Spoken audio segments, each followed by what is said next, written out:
Hi there, everyone. This is Dick Enroth reporting the first game of the Professional Basketball World Series between the Syracuse Nationals, champions of the Eastern Division of the National Basketball Association, and the Minneapolis Lakers, kings of the Western Division of the NBA. This is basketball at its greatest, as played by the top players in the history of the cage sport. Tonight, we're at the Minneapolis Auditorium for the first game of the Basketball World Series. Here are the Lakers, the perennial champions of basketball, warming up before the start of the game. Here is the tip-off, George Mikan jumping against rookie Jim Neal.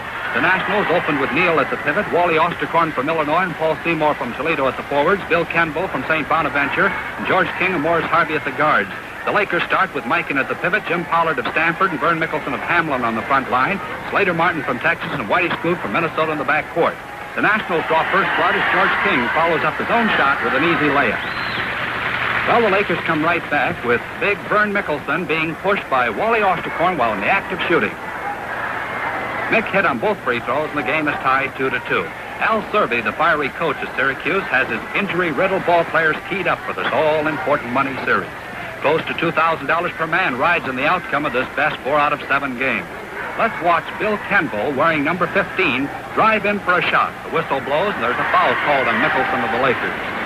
Kenville got a free throw, but missed. The Nationals intercepted a Laker pass, and they stormed back down the court. Now let's watch as they move the ball around until big Jim Neal gets positioned on Mikan.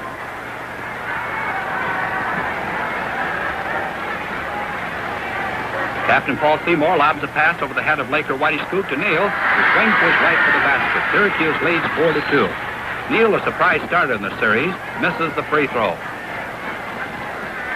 The ball is picked up by Whitey Scoot from Brainerd, Minnesota. Whitey dribbles down the length of the court before passing to Mickelson. The 6'7" star from Hamlin University fakes an overhead shot, then passes back to Scoot. Notice how the champions move the ball around. And even the George Mikan, the great, misses in this tough league. 4 Nationals are in position to rebound, but Neal came down with the ball. Now it's the Nats' turn to set up a play. Syracuse finished third in the Eastern Division of the NBA behind New York and Boston. The Nats have had little trouble in the playoffs, whipping New York 2 straight games and beating Red Auerbach's Boston Celtics 3 straight. Here's Neal loose again, and it's another Syracuse basket. The Nationals lead 6-2. Down by 4 points, Minnesota's Whitey Scoot, playing for Minneapolis, comes right back. Scoot hits on a one-hander. George King, number 3, takes the ball out of bounds. The ex-college scoring champion for Morris Harvey passes to his running mate, Paul Seymour, number 5. And the Nats move the ball into the front court. Notice how the Syracuse team is banged up, if you will. The Nats came down the stretch, taking game after game, but suffering bump after bump. It seems almost impossible for some of the Nats to play basketball, but play they did, forcing the fabulous Lakers, the greatest basketball team of all time, to the limit of their ability.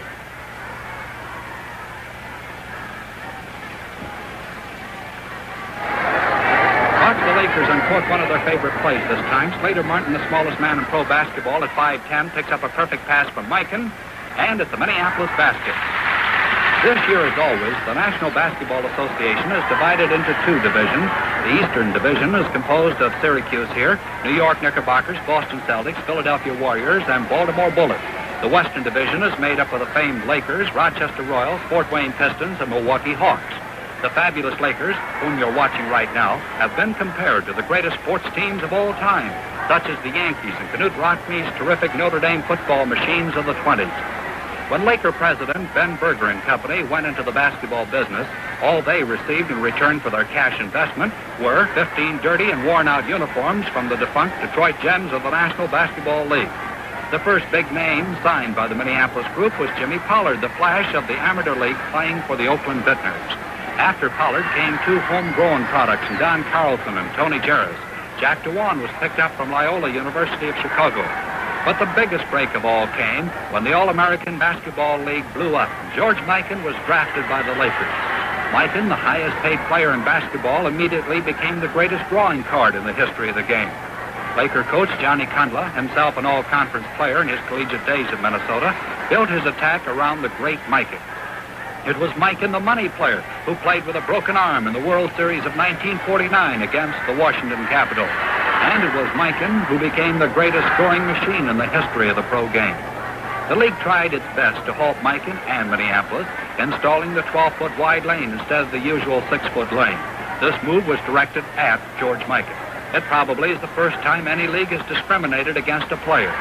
The 12-foot lane slowed Mikan down a bit, but Coach Kundla, being a master at basketball, built a fast-moving, quick-shooting machine that wasn't to be halted. Other changes in the pro game is limiting the offensive team to 24 seconds of possession with the basketball. If that offensive team does not try a shot in that space of time, it loses possession of the ball. The much-discussed zone defense has been outlawed by the pros. The zone defense, used mostly by Hank Iba at Oklahoma A&M and Ozzie Cowles of Minnesota, has been the object of many an attack. The pros believe that the paying customer would rather see a fast-moving, high-scoring game than a defensive battle between possession teams. Thus, the NBA outlawed the zone defense. 6 fouls are allowed per man in the NBA. 12-minute quarters are played in league games, with overtime periods, if needed, being 5 minutes long. During the last 2 minutes of a regulation time, there shall be a jump ball after every successful free throw, or in the case of 2 free throws, after the second free throw is made. League President Morris Podoloff was recently elected to a new long-term contract. Only the best of the college graduates makes the National Basketball Association. The NBA is tough to break into, and it's a truly great player who makes the grade. Of the more than 15 million men and boys playing the game in the United States, only 90 move into the pay-for-play game. Take the Lakers, for example. On this team you're watching right now, only Clyde Lovellette, the All-American of Kansas University, has made the jump into the pro game, and Lovellette is the second-string center. The champs have gone along with their front line of George Mikan, Vern Mickelson, and Jim Pollard for the last 4 years. The Lakers' 3 guards, Slater Martin, Pep Saul, and Whitey Skoog, have been around for 3 or more years. With the player limit being 10 men per club, perhaps you see how hard it is for a rookie to break into the NBA. How about that call of the game? Not a lot. The Nats used a pressing defense, resulting in many a bad pass for the Lakers. Here, the Eastern Division champs score on Bill Kenbo's long shot is 10-6 Syracuse. Whitey Skoog sparked the Lakers in the first half by shooting on 6, and it's 10-8 Syracuse. Jim Neal comes right back for the Nats, hitting another beauty, and the Syracuse club leads 12-8. Just about time we hear from Mr. Basketball, George Mikan. Watch Big George tip in Vern Mickelson's shot, and the Lakers pull up within a 2-point deficit. Bob LeBoy, the ex-Western Kentucky star, hits on a one-hander, and Syracuse leads by 4 points. Here's a beauty. Paul Seymour, number 5, fakes Skoog out of position for a spinning layup. Plenty of English in that ball, huh? Skoog, playing his greatest game of his professional career, keeps the champs in the game with his deadly shooting. Nice going, Whitey. Had eyes on it. Now the Lakers start to roll. Watch Vern Mickelson score on his favorite shot. You see him right side the key there. Number 8, Osterkorn guarding him, but without any particular proof. Well, the boy, as hot as a pistol, hits another one-hander for Syracuse as the 2 teams trade baskets. Here's one of the greatest plays in basketball. George Mikan forces his way through the center, spins and shoots, and is fouled by Paul Seymour. Notice Mikan's form as the ex-All-American from DePaul dips, flips, and it goes through the hoop. Here's Bill Kendall again. This time he's got position on Dick Schnicker and lays it up for an easy bucket. Kendall was fouled by Schnicker in the act of shooting, and it's good. Clyde Lovellette, the old-time great from Kansas University, is in the lineup now for Minneapolis. Here's Lovellette scoring on a follow-up shot. Here's a fast break performed as it should be. Skoog steals the ball, passes to Mikan, to Skoog, to Schnicker, and it's a field goal. It's LeBoy again. He's found his favorite spot. There he is, number 16. Bingo, it's another Syracuse hoop. Lakers ball. Martin passes to Lovellette, and it's the automatic basket as Clyde wheels around for a 2-pointer. Here's a coaching nightmare, trying to figure a defense for a double pivot made up of Mikan, 6'10", and 240 pounds, and Lovellette, 6'9", 235 pounds. Mikan misses, but Lovellette follows it up. The pros are more famous for their offensive exploits, but they play it rough and tough on defense. Here you see the Syracuse team in position with the basketball, looking for that one good shot. Take a look at the Laker defense. It seems impregnable. Johnny Kundla, the Laker coach, takes pride in the fact that the Lakers are the least scored-upon team in the pro game. Notice how the men in white from Minneapolis literally dogged the Syracuse Nationals to have that ball, permitting no opening.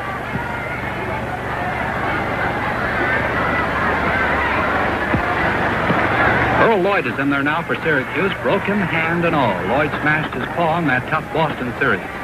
Lloyd's going to fake over his head, get Lovellette out of position for a split second, then drive around toward the basket. The shot is no good, Jim Pollard from Oakland, California, rebounds for the Lakers.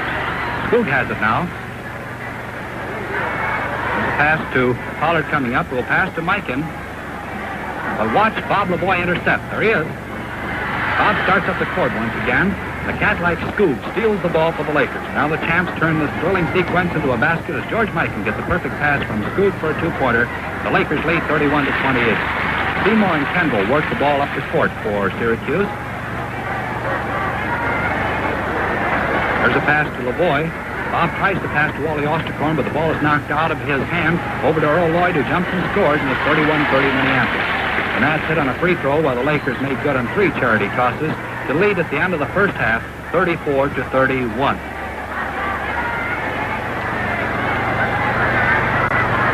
There's the first half of tonight's game of the week in the National Basketball Association. The score is Minneapolis 34, Syracuse 31. We'll be back in a moment with the second half, but right now here's an all-important message.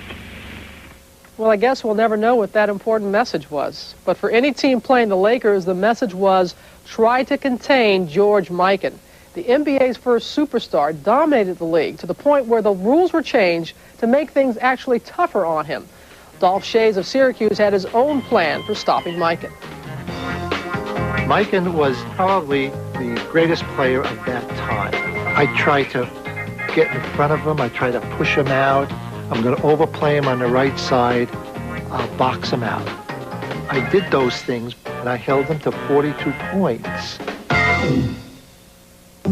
54 finals, or as it was known back then, the World Series of basketball.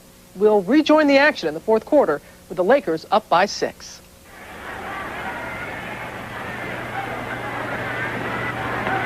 Here's the tip-off for the fourth and final quarter of this all-important World Series game between Minneapolis and Syracuse. Jim Neal for the Nats against Clyde Lovellette of the Lakers. The Nats get the tip and move the ball up in the front court. Notice how carefully the pros move that ball, not forcing it. Their play is deliberate, but not control ball. The pay-for-play boys are masters at basketball, and they really make it look very easy at times. Ball handling by the lights of the Lakers and Syracuse is a work of art. Finally, Al Massino's try at a long shot is short. Lovellette grabs the ball. Lakers are off to the races. Whoops, Clyde, stay on your feet and get a draw.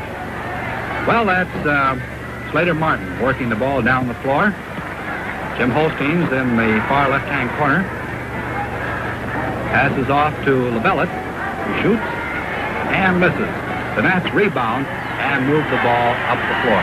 There's plenty of tension now as both clubs sense the importance of every shot. Bill Kenbold is loose again. Number 15 watches he gets the ball, takes aim, shoots and scores. Getting ready to set him up. There he is. The Nats narrow the gap, 56-52.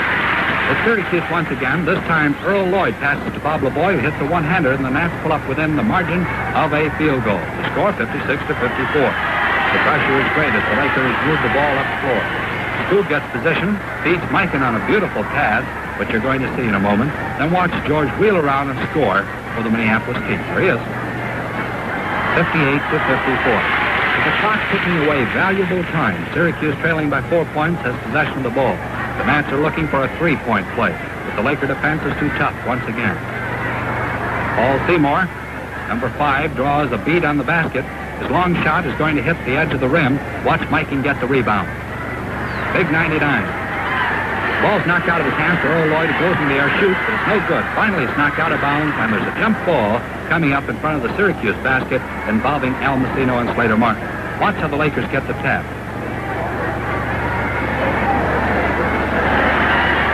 Martin's pass goes over the fingertips of George Mikan in the play, which is coming up in just a moment. Even Big George at 6'10" can't get every pass. See that? The Nats now have possession of the ball.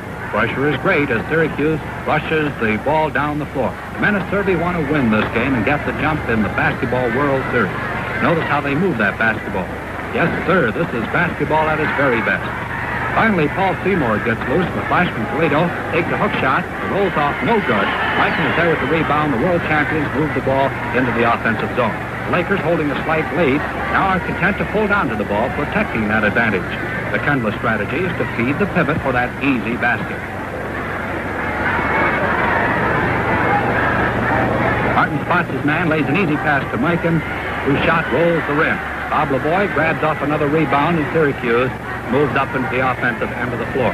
The Nats, famous for their fast break, have slowed down their play because of injuries. Chino shoots, and it's no good. Jim Holstein rebounds for the Lakers. He flips the ball off to Pollard. Jim moves the ball up into the front court. Pollard, trying for a solo flight, is tied up en route to the hoop, and it's a jump ball.